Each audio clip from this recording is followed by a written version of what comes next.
Une mère monoparentale peut-elle être une bonne conseillère pour ses enfants? C'est une question, n'est-ce pas, qui me taraude depuis un certain moment, mais évidemment, j'ai commencé à écouter les panels sur TikTok, et puis cette question est revenue très souvent. Alors, j'ai dit, bon, moi, j'ai fait les recherches, je suis une personnalité qui aime lire, au-delà de discuter avec tous ces panélistes, mais je peux aussi, n'est-ce pas, donner mon point de vue en direct, à partir, n'est-ce pas, de cette vidéo.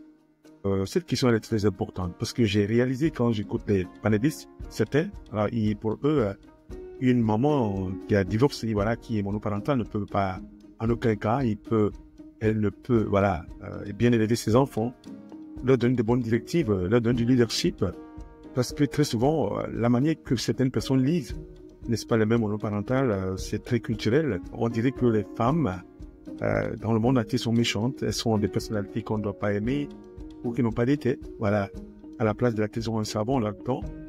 Mais je me suis dit, mais c'est pas normal, c'est pas quand même une bonne chose de traiter les femmes de cette manière, parce que je crois, d'accord, que une maman qui vit seule, elle a énormément de capacités, voilà, de mon point de vue, pour pouvoir élever ses enfants, donner de très bons conseils. Et je veux dire aux mamans, d'accord, qu'une mère voilà, monoparentale peut le faire. Ce n'est pas un obstacle à la capacité d'une femme, voilà, à être une bonne mère ou une bonne conseillère pour ses enfants. C'est pas parce que vous avez divorcé ou voilà, que vous avez décidé de quitter votre mari qui veut dire que vous ne pouvez pas élever vos enfants. Parce qu'en réalité, les mères monoparentales ont des qualités incroyables, n'est-ce pas, qui sont développées dans ce sens-là. Et dans ce contexte qu'on vit maintenant, le contexte de divorce, ceux qui sont aigris, ceux qui sont pas contents, ils vont toujours envoyer des flèches parentales que de les féliciter. Moi, je pense que quand on côtoie ces mamans monoparentales, ces mères monoparentales, ils ont des qualités qu'elles ont développées qui sont formidables. Par exemple, le sens de la responsabilité. Ce sont des personnalités qui se débrouillent très bien et prennent des décisions importantes.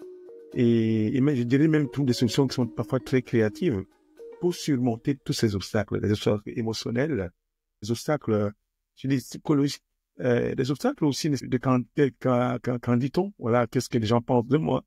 Et je peux citer beaucoup de choses comme ça, d'accord, mais elles font tout pour se débrouiller, et c'est ça le sens des responsabilités. Elles ont développé le sens de la résilience et les capacités d'adaptation. Qu'est-ce que je veux dire?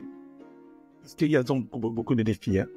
Beaucoup de défis, face à tous ces défis qui sont parfois imprévus. Elles font preuve d'une grande résilience et d'une capacité inimaginable, inouïe même, je dirais, à s'adapter très rapidement parce qu'elles n'ont pas de choix. Elles vivent seules, elles sont avec les enfants. Parfois, c'est pas quelque chose de facile. Une des qualités qu'elles ont, c'est qu'elles sont très empathiques, hein, ces moments-là. Et elles écoutent, je l'avoue. Parce qu'elles arrivent, n'est-ce pas, à gérer leurs émotions, d'abord à elles-mêmes, puis aussi les émotions des enfants. Ça nécessite qu'il y ait une personne qui soit à côté, qui crée un environnement vraiment formidable d'écoute, d'empathie ou de l'empathie active pour pouvoir, n'est-ce pas, arriver à surmonter, n'est-ce pas, cet écart qui existe entre, voilà, le mari qui est parti, il y a des enfants qui sont avec elle. Mais je dirais aussi une autre chose qu'elles ont développée, elles n'ont pas de choix que de gérer leur temps. Elles s'organisent pour mieux gérer leur temps. Parce que les mots monoparentales, vous devez le savoir qu'elles doivent jongler avec beaucoup de multiples responsabilités. Et je dirais, c'est qui développe en fait le sens de l'organisation et leur capacité à gérer efficacement leur temps. Alors moi, quand je développe tous ces points, voilà, dans ma compréhension, n'est-ce pas, d'une maman monoparentale qui parfois des moments très difficiles.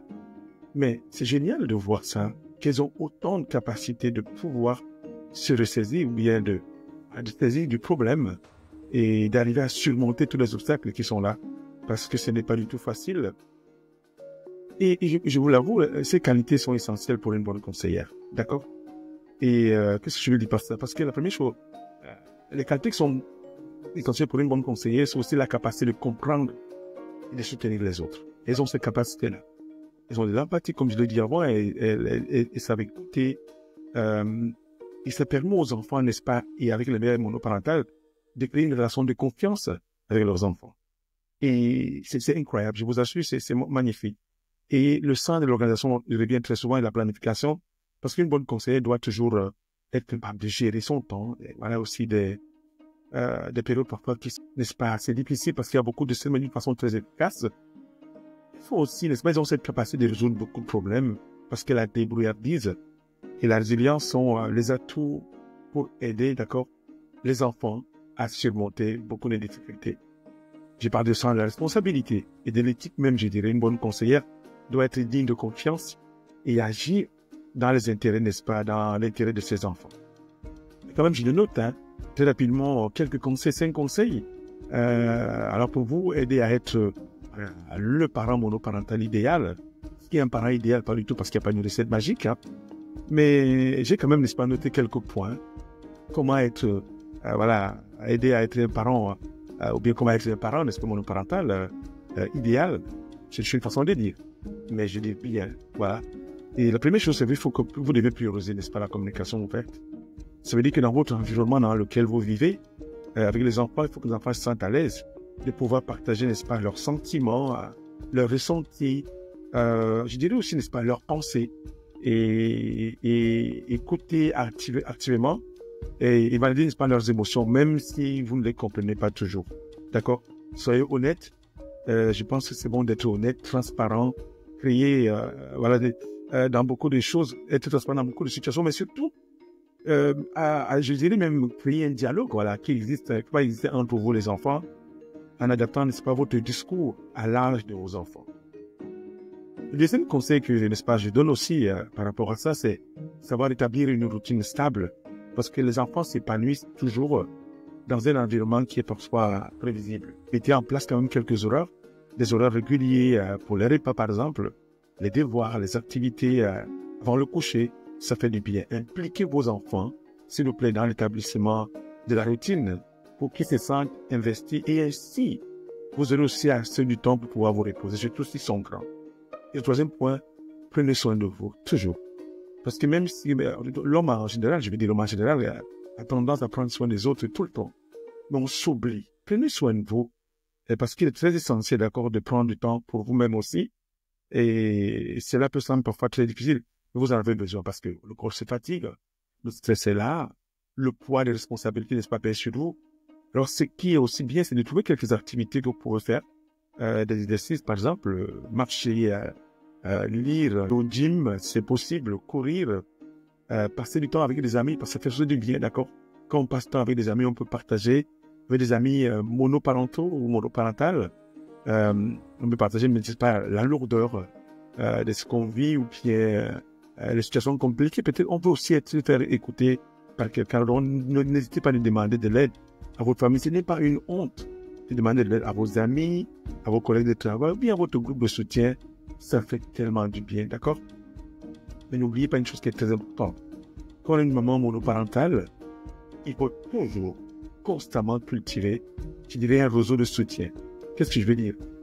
Savoir s'entourer des personnes qui vous comprennent et vous soutiennent est une chose capitale, d'accord? Pour la vie que vous menez qui est tellement surchargée à l'extrême, parce que l'écoute est très importante, d'accord? Vous ne pouvez pas tout dire en disant culturellement, je n'ai pas envie de raconter mon histoire parce que ça fait d'être un chaos, j'ai honte de dire aux gens ce que je vis, mais non, partagez vos émotions et vous allez rencontrer quelqu'un qui peut vous écouter et vous allez, n'est-ce pas, à passer au travers de ce que vous vivez. Donc, ça vous permet également de pouvoir sortir de vous-même, de votre cocon, rejoindre d'autres groupes de parents monoparentaux pour partager, n'est-ce pas, vos expériences de vie les jours de lundi à dimanche, voilà, de 1er janvier au 31 décembre, de partager. Vous allez réaliser que beaucoup de parents, voilà, qui sont des parents monoparentaux aussi, ils vont vous partager, n'est-ce pas, leur expérience. Ça fait du bien de voir que tout le monde partage sa culture, son identité, pour pouvoir, n'est-ce pas, se soutenir les uns avec les autres. N'ayez pas peur. N'ayez pas peur de demander l'aide lorsque vous en avez besoin. Je répète, dans cette culture, on ne veut pas demander de l'aide. On est cachot, mais si je raconte mon histoire, je pense qu'ils vont me traiter un peu de dingue. Qu'est-ce que je fais là? Pourquoi je vais pas répondre à toutes ces questions? Non. Je ne vis pas dans le déni.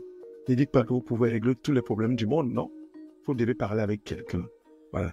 Et à la fin, savoir toujours célébrer des réussites. Et apprendre, n'est-ce pas, de vos erreurs parce que j'ai appris une chose dans l'entrepreneuriat comme entrepreneur. Si on n'a pas échoué encore, on ne peut pas réussir. Donc, célébrez les moments que vous passez avec les enfants. Je dirais savoir dire aux enfants merci, les féliciter pour les efforts qu'ils font. Vous vous faire un petit cadeau, un petit texte. Voilà, ça fait du bien. Et toujours, sachez que vous allez faire les erreurs. Parce que aucune maman au monde, ni aucun papa au monde, voilà, qui est monoparental, est parfait. Donc, apprenez de vos erreurs et voilà. Et en même temps aussi, utilisez-les comme des opportunités, je dirais aussi de croissance dans votre vie monoparentale avec les enfants. Et pour finir vraiment, je suis vers la fin, hein, c'est que n'oubliez pas que voilà, personne n'est parfait et que l'important est de faire que son mieux. Voilà, on n'est pas parfait. L'amour, la patience, la constance sont les clés d'une éducation réussie. Donc, je vais vous dire une chose, et même dans un vie de couple, mais n'oubliez pas, vous faites un bon travail. Alors, vous allez vous faire continuer davantage à être critiqué par des gens qui ne vous aiment pas et qui pensent, mais non, vous n'êtes pas aussi intelligent que ça, vous ne pouvez rien faire.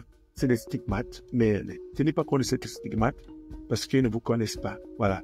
Et en filigrane, peut-être que d'autres sont jaloux de vous. Voilà, vos ex-maris ou vos ex-femmes, parce que vous avez réussi à élever ces enfants, à leur donner, n'est-ce pas, une vision de la vie, le leadership. Alors, je vous encourage de partager cette vidéo à beaucoup de mamans monoparentales et qui traînent peut-être seules, abandonnées, qui pleurent seules et qui écoutent ces insultes à longueur de la journée. Sachez que voilà, vous avez des qualités inimaginables. Alors, merci encore. Mon nom, c'est Paulin Blaise. Alors, je vous aime. Et puis, à très bientôt. Partagez s'il vous plaît. Partagez, commentez, aimez ma vidéo. Je dirais aussi, n'est-ce pas, souscrire à ma vidéo. Alors, à très bientôt. Ciao.